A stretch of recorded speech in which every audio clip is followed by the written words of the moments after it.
Good evening and welcome to the Badger Politic. I am Scott Stearns. And good evening, my name is Paul Sickle, and we are doing NPR-style broadcasting where we wait our turn to talk. we are. Well, it makes it easier for listeners to actually understand us, right? That's true. It also makes it easier for listeners that want to fall asleep. Well, that's good, you know. I mean, I like falling asleep to nice, even keel discussions. Okay, sure. So what's new? What's new, Paul? One of my best friends back in college, she used to say, "Do you ever notice that when you listen to NPR, they sound like they're trying not to wake you up?" Yeah. So what's been happening? So since the last time we talked, the Foxconn deal. Oh yes, the Foxconn has passed the Wisconsin State Assembly. So yeah, they do. Actually, they do want to build a big factory in a wetland, supposedly. So it's weird because we kind of like it if they built it because it actually would be jobs. On the other hand, we wouldn't like it if they built it because there's no environmental regulation whatsoever to this deal. Well, yeah, they're getting exempted from all that stuff, right? Because they're Foxconn and they're powerful. And meanwhile, the state of Wisconsin, that is us, we have to pay $3 billion with a B to it, and $3 billion is not a huge sum of money when you talk about the national budget. But in the state of Wisconsin, right, which is like less than 1/50th, less than 2% of the population of the United States. Yeah, that's a tidy sum. Well, it is amazing. I mean, the amount of things that people will scrutinize, like as saying like they're fiscally irresponsible, like the streetcar project in the city of Milwaukee, like the Talgo deal when they were here and getting the high-speed rail going between Chicago and the Twin Cities. There we had most of it guaranteed by the feds, and we had to maybe pay about $8 million. I know million and billion rhyme, but they mean much different things. At the end of the day, when that deal went down after Walker was elected, we had to actually pay money not to have high-speed rail, right? Because Walker backed out. So we wound up deal. with less. Right. Okay. But even if we had to pay, the fear was that we'd have to pay 10% of the annual operating costs, and right. That's if the and how much would that be? Money. And I think the fear was that it could get from $5 to $10 million a year, which is when you're talking about $3 billion, $5 to $10 million. It's like if you took out of my annual income and you won like 50 cents. Yeah. Like, I mean, that's seriously. It's like. If you ever give to those guys before Christmas, the guys with the Salvation Army, it would be about that, maybe a little less than what the average person gives when they walk into Walgreens or Mayfair or what have you. Right. So yeah, the Foxconn deal is it's not a done deal. It still has to go to the state Senate. This one's going to cost you a little bit more than the guy at the. A few more quarters. Yeah, in fact, it might cost you a car payment or two every year. Yep. For the next 15 years. Yeah. So if you can afford to have another car, but not actually have the car, then you should be supportive of this because if you can, if you have two cars in your family. And you can afford to pay like another eighth 26 of a car, 26 months worth of car notes, or so. And that's probably being conservative. It might actually be more like 28 months. Mm-hmm. One year is usually 12 months. Yeah, right. In most years, it's usually 12 months. Yeah, right. So if you have two cars, 2 times 12 equals what? 24. Yes, last I checked. Okay. So a lot of families have two cars, and you might have car notes, a couple $100, $250, almost $300 a month. You got to pay on the car. And I guess some families, in fact, in Wisconsin, it's going to be required. Every family can afford to actually make not just 24 payments, but 26 or maybe 28 payments. For those 24. We'll see what it looks like when it comes out of the state Senate, which is... by the way, none of this helps your personal credit rating. Right. Well, none of this. Unfortunately for you, Wisconsinites. So the Assembly passed this thing. It was a 59-30 vote. 3 Democrats who live or who represent districts near where this thing is being planned did go along with the Republicans and supported it. As we talked about before this, though, it's not. I'm not surprised that you had local legislators voting for this thing, regardless of party, because it's just that's typical politics. The same thing happened when the majority of Democrats in the state. What's going to benefit Racine? Because they can say that they brought jobs, regardless of the cost of said jobs. And even though they never pan out, even in Racine, does the math work out?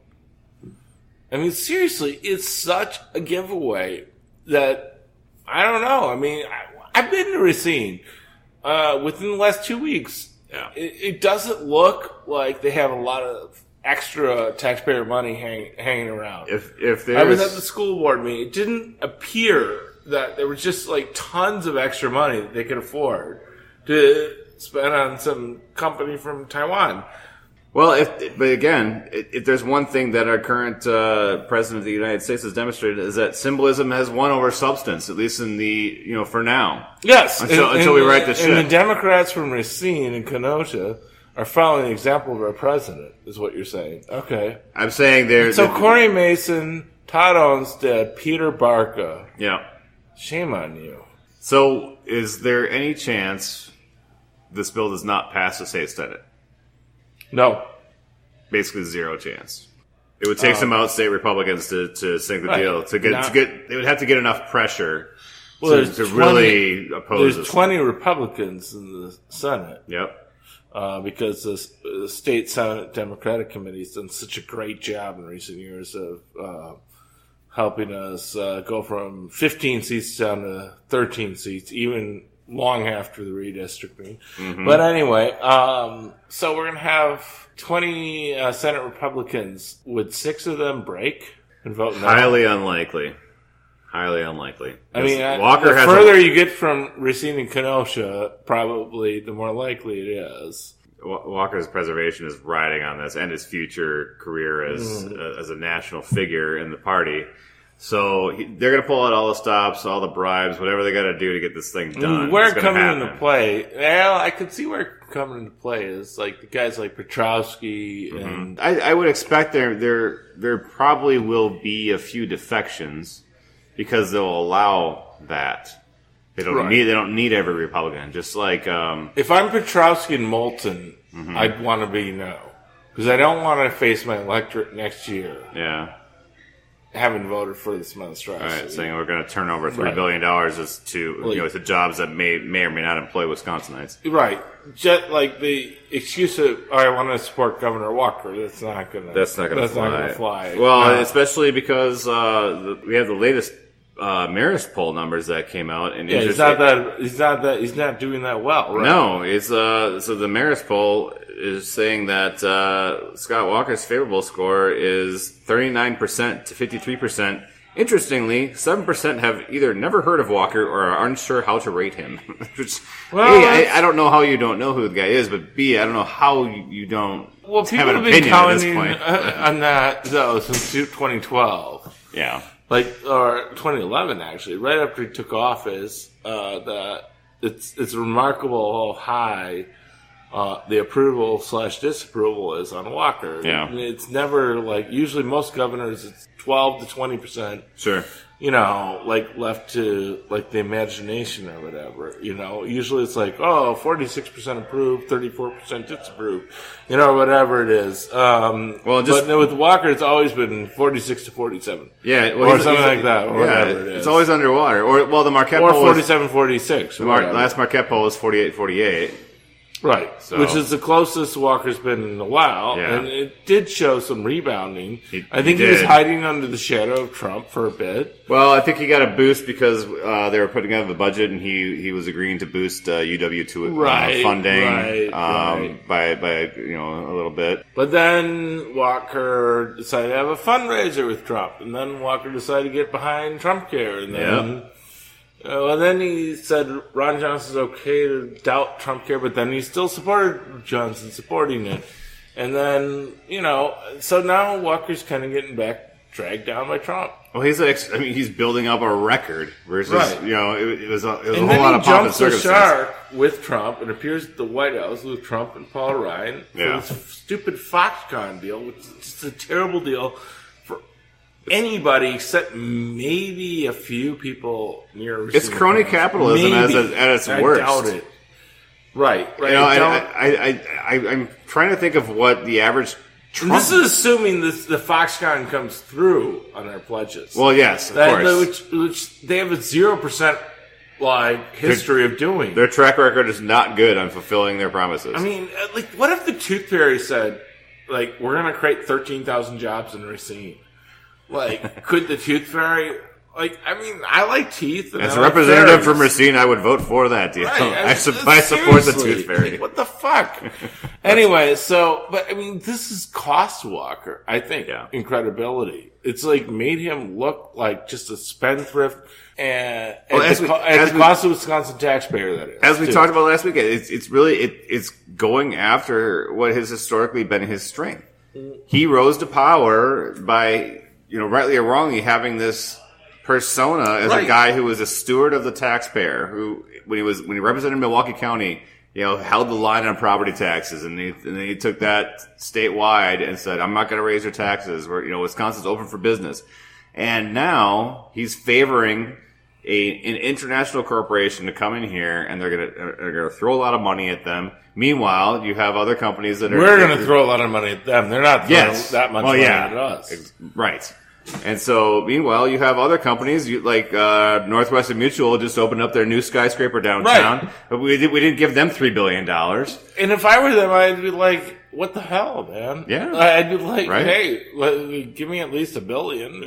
Well, here's the other thing. So, and Johnson Controls has been talking about for years now, potentially building a corporate headquarters downtown. And they did become Irish. Nationals they did. Or whatever, so to avoid some their quote unquote headquarters is in Cork, Ireland. So they're cheating. But isn't Foxconn? My point being is that what if we're going to give this deal to Foxconn? Johnson Controls should just hold out and be like, well, we'd love to build a nice new pretty building downtown, but what's in it for us, state of Wisconsin? What about in Kenosha, where the UAW was, where they had a Chrysler plant in Kenosha that closed? What if the state had offered anything close to $3 billion to keep that plant, that assembly? We still have Chrysler plants in the United States. Yes, we still do make cars here. Right. Thanks to we don't have them in Wisconsin. What I would say is, I'm not surprised by local legislators that would vote for something that at least if the marketing materials are to be believed, will be favorable to their constituents. That is not surprising. But even at the best estimate, it's a terrible deal. And by the way, the numbers we've been using, which are off the charts, are using. It's best estimates. Right. It's like the optimistic scenario. So if you've ever done budgeting, for a company, you have your pessimistic forecast and your optimistic forecast. This is obviously using all the optimistic numbers. And it's a terrible deal. Yeah. Under any way of looking at it. And it's just, it's such a disappointment. Unless Todd Olmsted wants to listen to this and talk to me about it. Mm-hmm. Come on our podcast. Yeah. Let's, Corey Mason, you're running for mayor of Racine. Right. If you hear this after you're elected mayor of Racine, God bless you. I hope you are, because I really respect you on 99.9% of the issues, but boy, you blew it here. Talk to us, because what did we miss? Well, as far as I can tell, this is a terrible deal. Yes. And those three Democrats really, made me ashamed to call myself a Democrat. Well, I don't know. I wouldn't go that far. The thing is that the three defections that they had are people that represent the area where it will be built. And the rest of the party and the rest of the state held the line. Yeah, except if there was ever a time for Democrats to actually really stand together and stand for something, this would be it. This would be it when you have the Republican president out there defending white supremacists. Yeah. If you ever had a chance to really stand up and say, you know what? this is a mirage. I know they're going to hammer me in the next campaign ads, but I got courage because I know this isn't going to benefit my constituents. Yeah. I know this costs too much. For almost no gain, if probably a negative gain, actually, if you look at it. I know this is a bad deal for Wisconsin and even for Racine and Kenosha. I know that. Right. And I can vote no because I have enough courage that this Republican president doesn't have much staying power. Yeah. And our Republican governor doesn't look like he's doing that well either. Yeah. And our Republican fucking Speaker of the House, which represents all three of these Democrats, Speaker of the United States House Congressional District, Representatives, Paul Ryan, really doesn't look like he's probably the strongest of the three of those politicians right now. Doesn't really have that much going.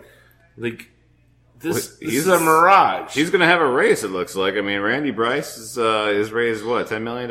Yeah, but if three Democrats from Racine and Kenosha have anything to do with it, that'll undermine him. Because I mean, I can see the ad. It'd be like, well, Randy Bryce is opposed to a deal that the majority of Democrats who represent the 1st District supported. Yeah. I mean, that would be the ad I'd run. Right. Why does Randy Bryce want to kill 13,000 jobs, even though they're mythical jobs?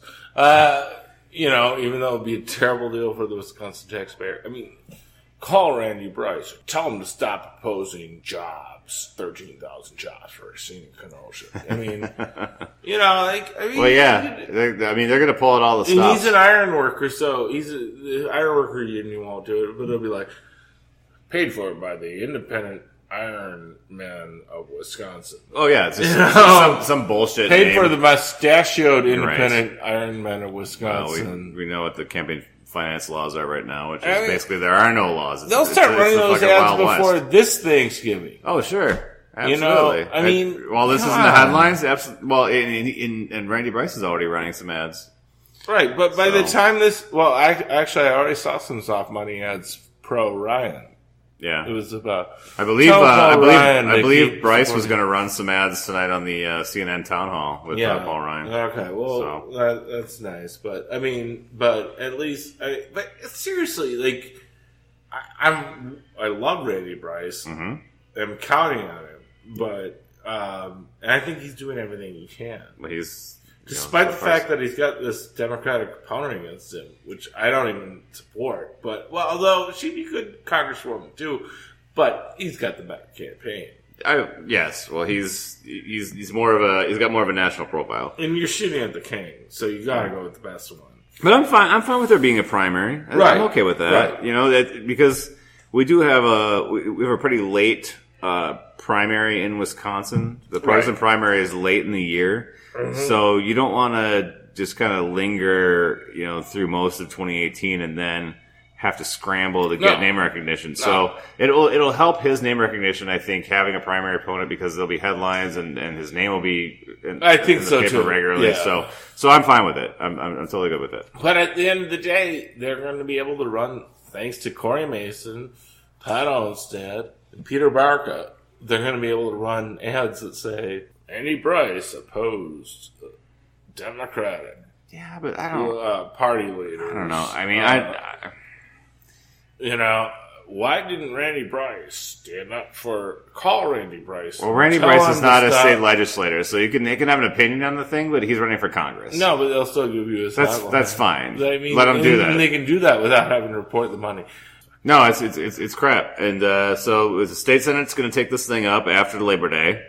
And so there needs to be the only way this thing doesn't pass is if there's enough pressure on these outstate Republicans that they get scared. You got Petrowski, you got Moulton, so that's two. That's it. Yeah. In some ways, I just like to see these fuckers vote for it and just fucking go after them in the 2018 election. Right. Well, and this has Walker all over it. So if it goes down, amazingly, surprisingly, then he still owns it.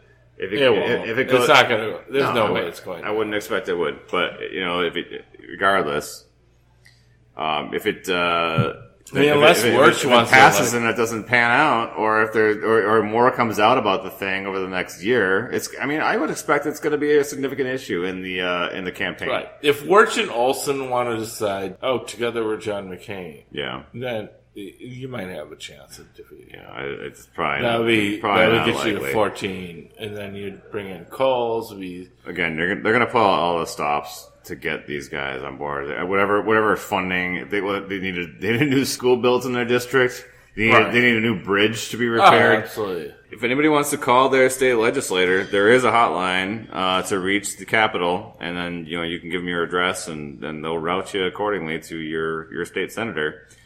The number is 1-800-362-9472. 1-800-362 9472. 9472. Let's do it again. Okay.